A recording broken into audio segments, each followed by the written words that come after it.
Hello everyone, welcome to Factorio.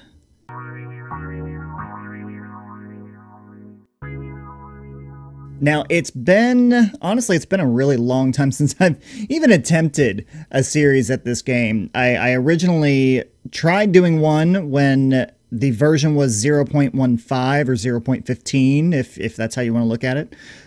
This game is something that has ever been evolving and changing, and updates have constantly happened, and I've been playing the game for like 2.5 years, and so many changes have happened over the last 2.5 years that I didn't really feel like doing much of a series with this because of that. But now it's to the point to where I've got about 1,350 hours into the game. I love the game a lot, obviously. I like to tinker and tweak with it a lot of times. And I've been streaming it on Twitch lately, and it's really gotten me going. And now with the newest version of 0.17 that came out today, the day that I'm recording this, and hopefully I'll be able to get it through and edited and everything else for you guys to see. Things have changed for it, and the resolution is better, the options are a little bit better, the GUI is better. Just there's so many better things about this version than what has been released in the last two versions that have come out. So anyway, we're gonna go ahead and get started. If you feel a little bit lost, it's okay. I'm going to walk through as best as I can. There's still some things about the game that I don't know. The 1,350 hours that I've put into the game have more been gameplay than understanding the menu or some of the other settings that are in the game. I mean, I can maneuver my way around it, but when you first get into Factorio, and hopefully this will be as close to the finished product that's getting ready to come out soon, maybe, who knows. It might be another year, it might not, I'm not entirely sure. But I figured now would be the time to go ahead and do this. So let's go ahead and get into the game. This is strictly vanilla. There are no mods, there's no additions or anything like that, mostly because, well, the version that I'm playing on just came out, so there isn't really any mods that are really compatible, and I really want to kind of stray away from mods right now. We might add mods later on. I know I'm going to add one. It's called Afraid of the Dark, and that basically just illuminates the screen a little bit better for you guys to see. Until then, though, it is going to be a little dark when the sun goes down. You're not going to be able to see much. So I will do my best to stay as zoomed in as possible, and then also to get some lights built as quickly as I can too, so that you guys can see the screen, and I'll kind of pay attention to what I'm doing and what's going on, and kind of help mitigate that darkness that's going to be happening. So anyway, we're going to go into, there's a couple of things. So we have here at the beginning, we have our settings. There's so many different things. I'm going to play the game. I'm going to do a new game. The scenarios, the replay, the multiplayer, I'm not going to get into any of that. There's so many other videos that are out there of Factorio that, you can go and check that out. There's, Catherine Sky, one of my favorite YouTubers, plays a ton of this freaking game. Like, it's unbelievable at what she can do, I'm telling you. And then there's a couple of campaigns that are in here. More campaigns are going to be added in later on, with a lot of tutorials and stuff like that. I don't want to get into that. I just want to get into the game itself. Now, with the map generator, there's actually several different things that we can choose. My favorite is Rail World.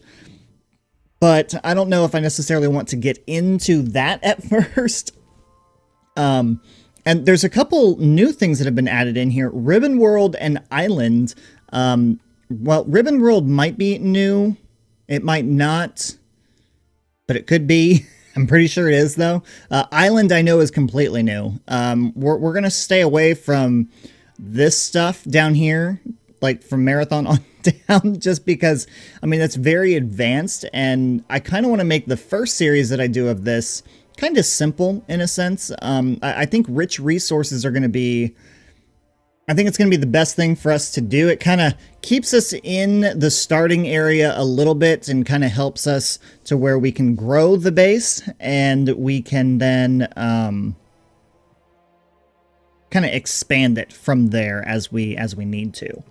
All right, so now that we're looking at this, we have our 4 main tabs, and this is actually very, very different than what it was in the last version. So if you're using version 0.16 right now, you're not going to be seeing this. You're going to be seeing something completely different. But what they've added in is a seed number, which I think is pretty neat. When we changed our rich resources, you see the richness over here has gone way up. If we go back to default, then it changes the richness back down. So we want to keep it at rich resources and make sure we have a really good amount. Now you can go all the way up to 600%, which I think is a little overkill. We're not going to get to that point yet. What I am going to do is with this, so in cliffs, your continuity, okay, so the length of unbroken cliff segments, I'm going to take this all the way down to none. Because I don't like cliffs. I hate cliffs. Yeah, it's an interesting challenge that they added into the game. I don't like them. I don't. I prefer not to have them, so I'm not going to like them. This down here is different. We now have the ability to change the moisture and then the terrain type. So instead of doing, you know, grass and sand and all that kind of fun stuff, you can actually, in scale, this is the overall scale of features and the space between them, and then bias is a constant offset to apply. So with moisture, controls the distribution of grass versus desert. Higher bias generates more grass. So I actually really like grass, so I'm going to take bias up to 0.25. The terrain type, I'm gonna leave it alone. You know, this really just kind of controls the distribution of red desert versus sand. Higher bias will generate more red desert. I actually kind of like red desert, so we're gonna go ahead and put that up to 0.25 as well. Now I know we've got the moisture content is gonna be 150%, so obviously we're gonna have more grass, then we're gonna have more sand and more desert. But you know, what little bit we might have a little bit more red desert. I just think it looks a little bit better. That's just my opinion. So there you go. Anyway, we do have enemies in this game. Now, we could put it on peaceful mode. However, I want to give myself a little bit of a challenge, even though this is my first my first series. Technically, my second series, I did tried to do a 0.15, didn't work out too well, kind of left it. It happens. But I'm going to leave the enemies on. We're going to leave enemy expansion on. We're going to leave evolution on. Now, the enemy bases, you have the frequency and the size, okay? So size 100%, frequency 100%. I'm leaving all that the same. My starting area size, I'm actually going to increase to 150%, give us a little bit of a bigger area.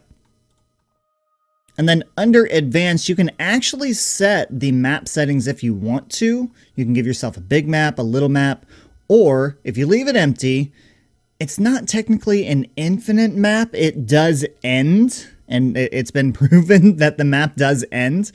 So we're going to leave it like that. Recipes, we're going to leave normal, not expensive. Expensive uses like twice the amount of resources. It's ridiculous. So we'll leave it where it is. Now, this research queue availability, after the game is finished, I am not entirely sure what this means. I am really not. This is something new. Research queue availability. I'm going to need to look that up. All right, so what it shows in here in the notes for all the changes that have happened, right? It says, added a research queue that becomes available after the player has finished the game by launching a rocket with the satellite. So I'm going to leave it like that. I think that's going to be very interesting to see what happens at the end. Now, the ultimate goal is to launch a rocket with a satellite, but you can still continue the game after the fact. But in this series, for now, what we will do is we will get to that rocket point, and then we'll just go from there, okay? It's going to be a while. It is. It's not like this is going to happen in like a couple of episodes. Trust me, that's not going to happen. So, what we can do, we can either hit play or we can hit preview. And then preview is going to give, holy crap. That's a lot of water. I don't know if I like that. Oh, we've got a lot of desert in here though. Okay, so this is basically going to give us our, it's our preview of what our map is going to be like. So we have the starting area, which is going to be right here in this area here. We have decent ore patches right next to us, which are really good. My only concern with this map is that oil is all the way up here. That's what these little spots are, is oil.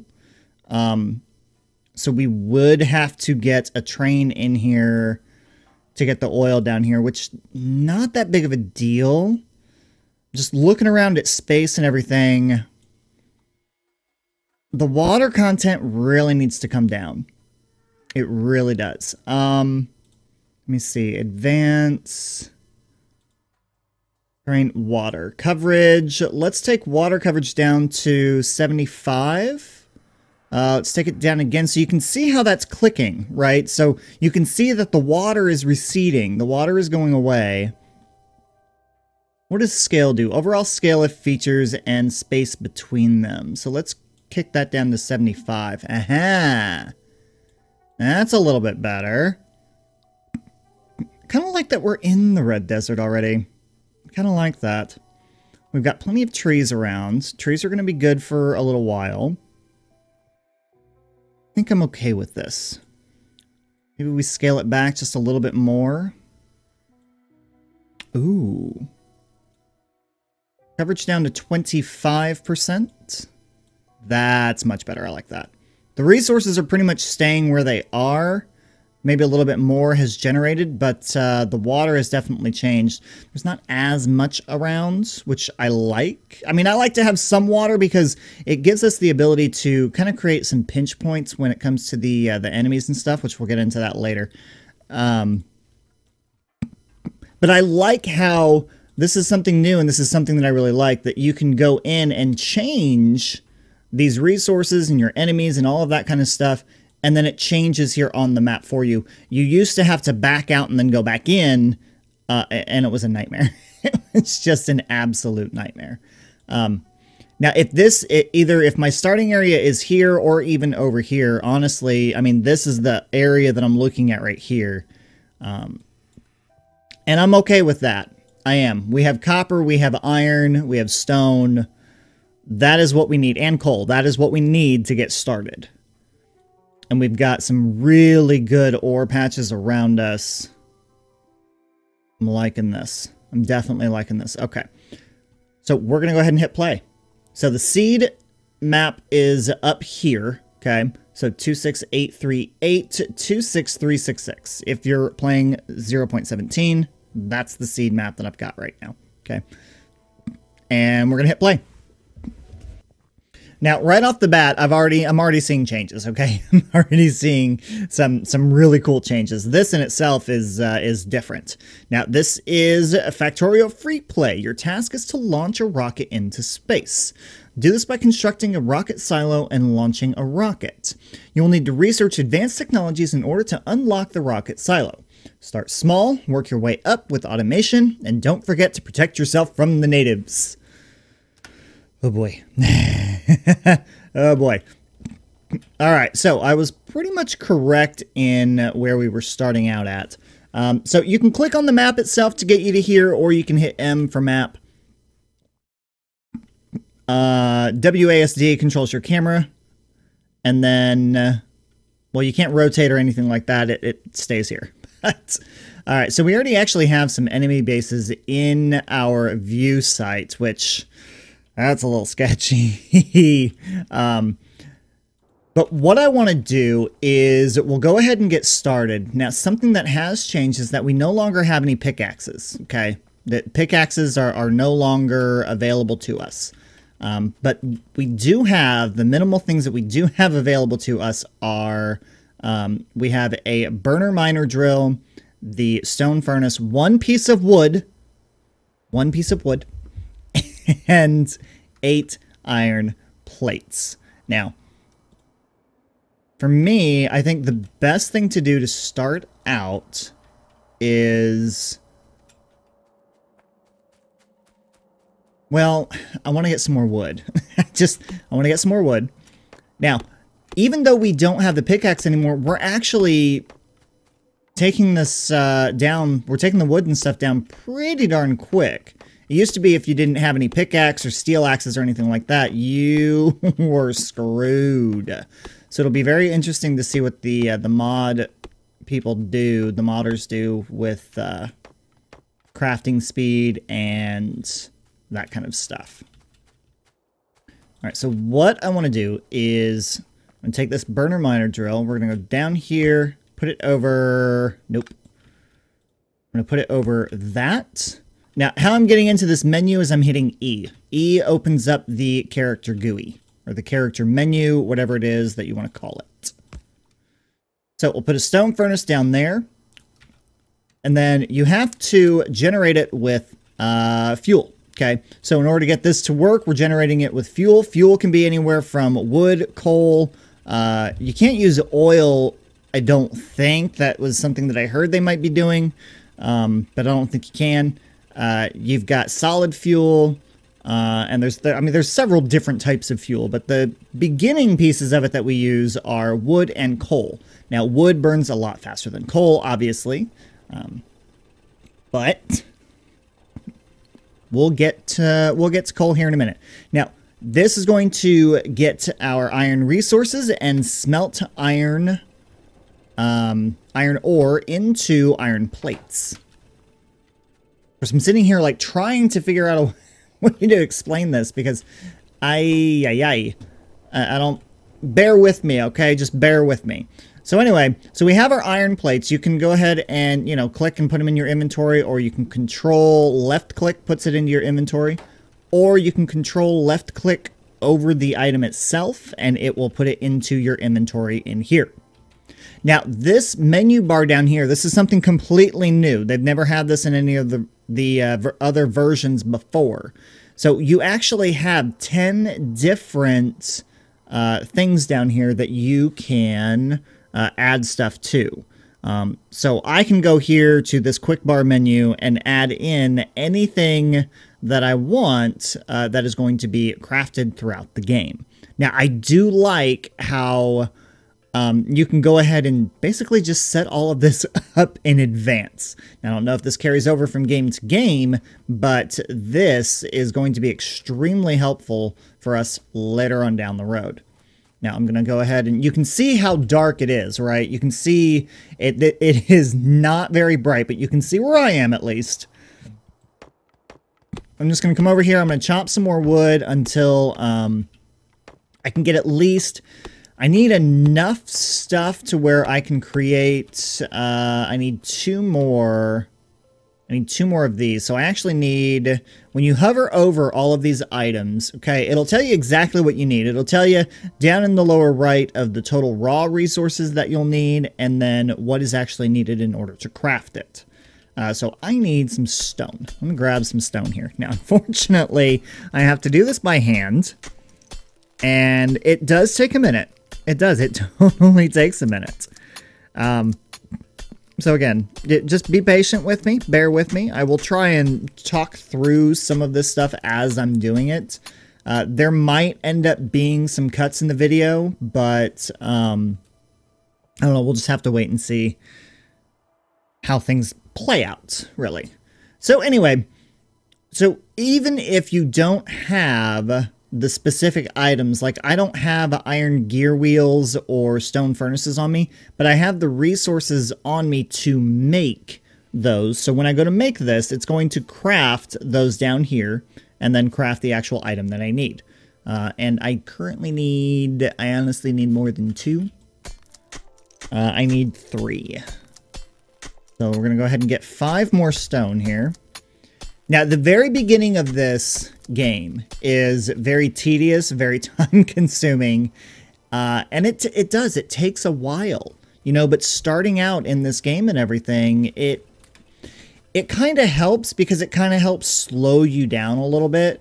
Now, once you get into like the later game and you know what you're doing and there's a lot of stuff going on, once you start a game over again, it's really, really hard to get yourself back into this mode again. All right, so here's what I've done. I have taken 2 of these burner miner drills and I have put them side by side to each other. So I'm going to insert coal into this one. It's going to mine coal and put it into this one. And then this one's going to do the same thing. It's going to mine coal and it's going to put it into this one. So that way they're feeding into each other, so I can just come over here when I need to and pick up coal. The burner miner drill that is sitting over the current coal right now that it has in this little 4x4 area, or 2x2, I'm sorry, 2x2. It's showing over on the right here. You'll see it like right here. I've got 2.4 thousand coal available. Okay, so it will mine, but it'll mine only up until it holds a certain amount. It's like 50, I think. But what I want to do is I want to come over here so I don't have to keep constantly crafting this by hand. I am going to put a burner miner over here, insert the coal into this, and then put the stone into a box. That way, when I need it, I can just come get it. Now, granted, I don't want to fill the whole thing up, so I think I just want, well, you know what? I just want 1,000. No, not even 1,000. It's like 500, I think, to go in here. So we'll do that. Now, in order for me to get this stuff in and out of here, I hit, Control left click. And then Control left click as I'm walking past that will collect it. Now, if it's yellow, you see how it's yellow around it, you can actually do it from that point. But if it's red, you can't. And it'll even tell you can't reach, which that's actually a new feature. That's nice, though. I like that. I'm glad. All right, so we have a little bit of iron plates being smelted. We have coal being taken care of, and we even have stone being produced there. Last thing we're going to need to do is get the process of copper started as well. I'm going to come down here and I want to add a couple things into this toolbar. I want to add in, let's add in a stone furnace because I want to make sure that's really easy to get to. Burner miner drill for now, since we're using both of those. And I think that's it. Now, the other thing that I can do is if I'm zoomed out enough, I can actually hover over it and I can hit Q, which will select one that I have in my inventory. So I can do it, those 2 ways. Now, I have 31 coal on me. If I want it to go on both of these, instead of trying to figure out a way to split it, I can Control right click, that'll deposit half into that one, and then Control left click puts the rest into that one. Simple as that. And now we have the basics of what we need to get started here in Factorio. Pretty simple, pretty easy, but from here, this is where we start to expand and we start to grow, and we're going to get a little bit repetitive in some of the stuff that we're going to do, but that's kind of how I start things out. We have our 1, 2, 3, 4. We have 5 burner miner drills going on at once, which I kind of like how all of this is lining up a little bit here. I'll be honest with you. I really like it. But next time, I think we'll go ahead and start getting into a little bit more, and then we're just going to keep building and building off of that. So let me know what you guys think of the game so far. Put your questions, comments, and concerns in the comment section down below. If you haven't subscribed yet, go ahead and hit that subscribe button and notification bell to get notified on when I upload videos. Anything else you want to know about me is in the description down below. I will be doing in-between stuff on Twitch, so there's a link to my Twitch channel down in the description below. That's mostly going to be fighting off biters. Well, really, it's probably mostly going to be fighting off biters. I mean, yeah, it's going to be a lot of fun to do that, but, I want to make sure the content that we have for the channel is going to be worth it, okay? So, that is all I have for you guys today. Thank you so much for watching, everyone, and I'll see you next time.